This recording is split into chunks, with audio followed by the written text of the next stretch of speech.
Hello and welcome to LFC Focus. Liverpool are taking on Bournemouth this weekend, back in Premier League action in the Saturday 5:30 kickoff. And yeah, it's not a Champions League quarter-final. No, it's not against Manchester City. No, it's not going to be another famous European night that we've been enjoying over the past couple of weeks.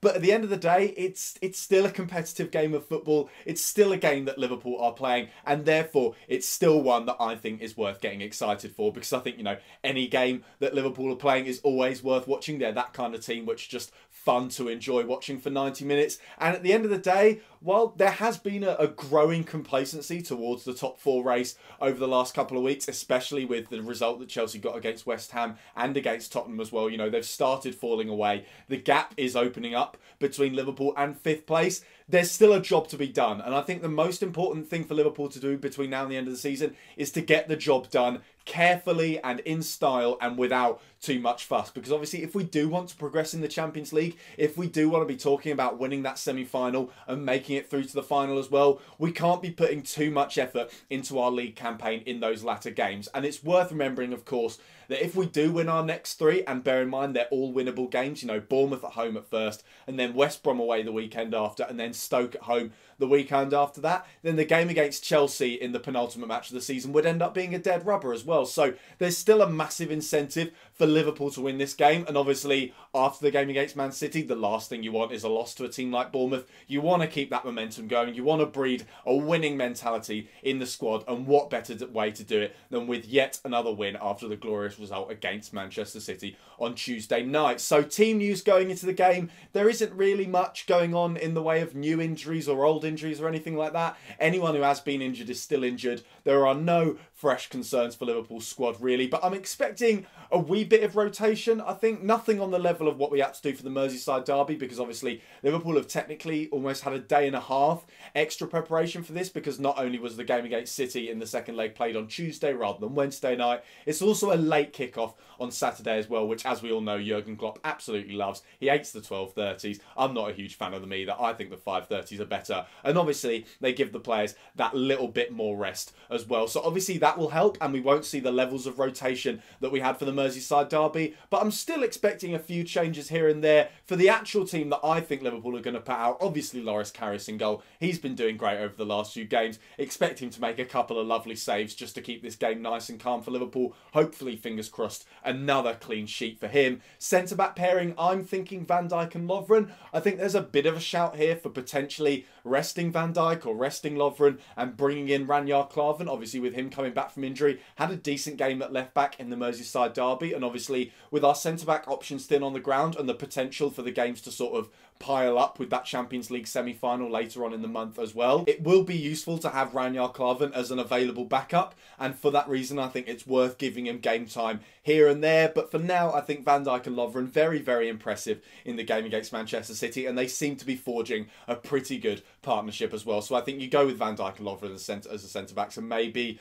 bring on Klavan later on in the game or something like that, depending on how it goes. As for the fullbacks, here's where I think there will be a bit of rotation. I'm expecting Klein at right back and then Moreno at left back, because I think Trent Alexander-Arnold, obviously in probably the form of his career so far, he did incredibly well for both of those games against Man City. But at the age of 19, Liverpool have still got to manage his fitness. And, when Joe Gomez was still available, we were basically going 50-50 between those two players and which ones started and which ones didn't. So I think if you're playing Alexander-Arnold in midweek, you want to rest him for this game, because we just don't want to overdo it. We don't want to Michael Owen him and cause some injuries that are going to knock off a few years off his career and stop him from reaching the massive potential that he obviously has. So I think you rest Alexander-Arnold for this game. On the other side as well, I think Robertson obviously missed the Merseyside derby last weekend with a little bit of a calf problem. He wasn't exactly touch and go for the City game, but there were a few doubts about whether or not he was going to be fit. So if he had a problem last weekend that meant that he might not have been fit for the City game, I think you don't want to risk him. You give him a full week and a half recuperation back from that injury to make sure that he's okay. And obviously Moreno is a perfectly capable deputy. And then the midfield, Henderson coming back in after his suspension in the game against Man City. And then either side of him, I think you have Ox and Gini Wijnaldum. James Milner, I think he deserves a rest more than anything. I know that he's the kind of guy who he's a professional. He loves playing. He loves playing for the team and working hard for the team and contributing as well. So I'm not sure he'll really want to be rested for this game. But he's played 3 matches in a row in the space of 7 days. And I mean, the fact that he ran 2 kilometres more than anyone else on the pitch in the game against Manchester City suggests that he probably could do with a little bit of a rest, because obviously he's sort of put away the doubts that his legs have completely gone. You know, at the age of 32, his fitness is still clearly there, as shown by the performances that he's put in over the past few games. But every now and then, you do need a little bit of a rest. And I think Milner will be very, very important for Liverpool in those Champions League games later on in the month. So I think give him a rest for this game. And then Ox and Gini Wijnaldum are very good midfield partners for Jordan Henderson. And then the attack, this is where I think we shouldn't be resting people. We should go with Salah, we should go with Firmino, and we should go with Sadio Mane. Because at the end of the day, Bournemouth are still a Premier League team, you know. We can't look at this and say, let's just rest a few, give them all a break. It doesn't really matter. They're not a huge team or anything like that. The game against Everton proved that no matter how bad your opposition is, if you start just making too many changes and messing with the fluidity of the side, things will start to go wrong and you won't get the result that you want. So obviously, in an ideal world, Liverpool will be in a position where they can take off Salah, they can take off Sadio Mane, they can take off Roberto Firmino with 20-25 minutes to go or something like that, just to make sure that they don't overdo it or anything like that. But you've also got to remember that we haven't got any midweek game after this. So if the players are a little bit tired, if they do need a little bit of a rest after the match, then that will be available to them, as they'll have a full rest before the game a week later against West Bromwich Albion. So as for Bournemouth themselves, obviously they're in a position now where they don't necessarily need a result at Anfield. You know, they've got 38 points. They're 10 points clear of the relegation zone. I think they're 11th in the table at the moment, so they're pretty much safe for this season. You know, I think their survival is all but confirmed. Obviously not at the magical 40 points mark yet,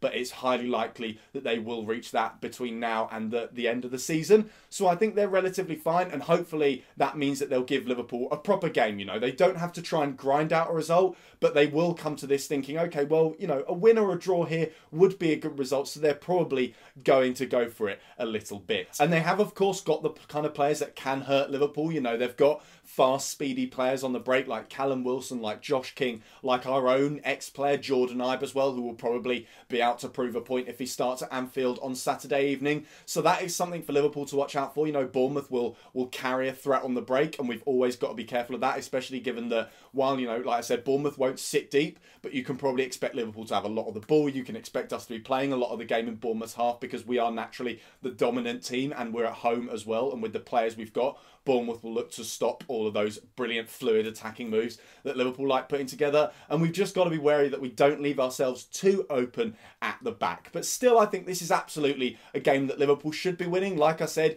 it's still an important match. It would still be an important 3 points in the race for the top 4. And obviously Liverpool don't always just want to finish top 4. It would be quite nice to get above Tottenham and also maybe even Manchester United as well. And here are my 3 reasons why I think we will beat Bournemouth this weekend. First of all, like I said, Bournemouth aren't the kind of team to sit deep. They will come out and attack Liverpool a little bit. Like I said, obviously it will be at home. They won't go gung-ho or anything like that. But I still think that will play into Liverpool's hands somewhat, because Eddie Howe isn't the kind of coach, you know, to sacrifice his methodology just for 1 or 2 points here or there over the course of the season or anything like that. He'll still look to get his Bournemouth players trying to play out from the back and stuff like that. And Liverpool have absolutely got the kind of players who can hurt Bournemouth in that regard. You know, it's kind of, it feels like a given going into this game that could have an effect on the match. But I said it for the game at the Vitality Stadium earlier on in the season, and Liverpool ended up winning that one 4-0. So obviously another result like that would be greatly appreciated this weekend, please, Liverpool. And second of all, I think the lack of pressure that comes with Liverpool being a bit more free and easy in 4th place in the Premier League should hopefully help our performances in this match. Because, I mean, we all know that last season, when Liverpool really had to start scrapping it out for the top 4, you know, when every single 3 points was absolutely vital in ensuring that we got that Champions League place, we started to just play within ourselves a little bit. And obviously some of that is to do with the fact that Sadio Mane got injured in April as well, and that meant that for the last few games we missed out on a bit of that attacking fluidity. But I think Liverpool became a little bit worried about dropping points. They became more worried about conceding goals because of all the things that have been said about their defence. And while the defence did tighten up towards the end of the season, we suffered in attack, and we just weren't getting as many goals. We also weren't scoring the kind of goals that we scored earlier on the season. A lot of them were like the Emre Can wonder overhead kick, or Firmino's header in the 1-0 win at West Bromwich Albion around a similar time in the season, or the one at Stoke where we had to rely on another wonder goal from Roberto Firmino to win the game. So Liverpool didn't play too well towards the back end of last season, and I think a lot of it was to do with the pressure of having to grind out win after win after win, whereas this time obviously Liverpool haven't really got too many injury concerns with their forward line as well. We've got Sadio Mane available and we've got Mohamed Salah as well, so that will change things as well. But the fact that the players don't necessarily need to worry about a draw, a draw against Bournemouth isn't a great result, but in the grand scheme of things it wouldn't do massive damage to our top four hopes. And Liverpool play best when they are confident. We saw in the first half against Man City what happened when Liverpool's confidence gets a little bit of a knock. We don't do our best football, we don't play the way that we know to play best, and that affects us a lot. And I think when Liverpool have the confidence to implement Jurgen Klopp's systems to maximum effect, they can do it and they can get incredible results. So I'm backing us to get another one of those this weekend. And finally, the player that I think is going to be most influential for this game is not Mohamed Salah, surprisingly, but actually Sadio Mane. Obviously, I'm expecting Mo Salah to grab the headlines. He'll probably score a few goals in this game. It'll probably be him that secures the 3 points for Liverpool in front of goal. But I think Sadio Mane will be influential in that kind of wing 10 role that he is now starting to occupy more and more effectively since Coutinho's departure. Earlier on in the season, just after Coutinho had left,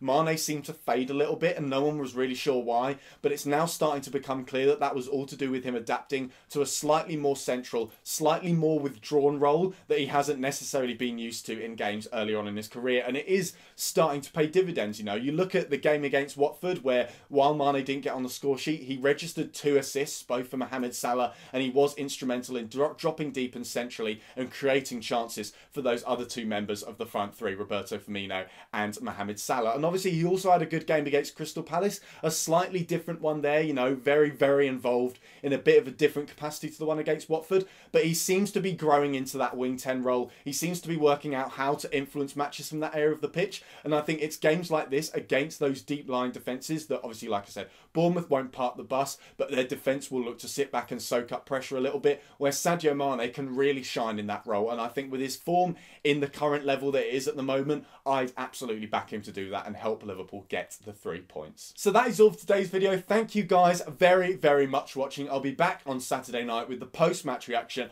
after we've hopefully got a lovely, lovely result against Bournemouth. Until then, thank you very much for watching. Don't forget to like this video if you enjoyed it. Hit that subscribe button there if you're new around here. Check out some of the other videos that have been out on the channel over the past few days as well. Don't forget to follow at LFC Focus TV on Twitter, and I'll be back for the post-match reaction after the Bournemouth game. Bye for now.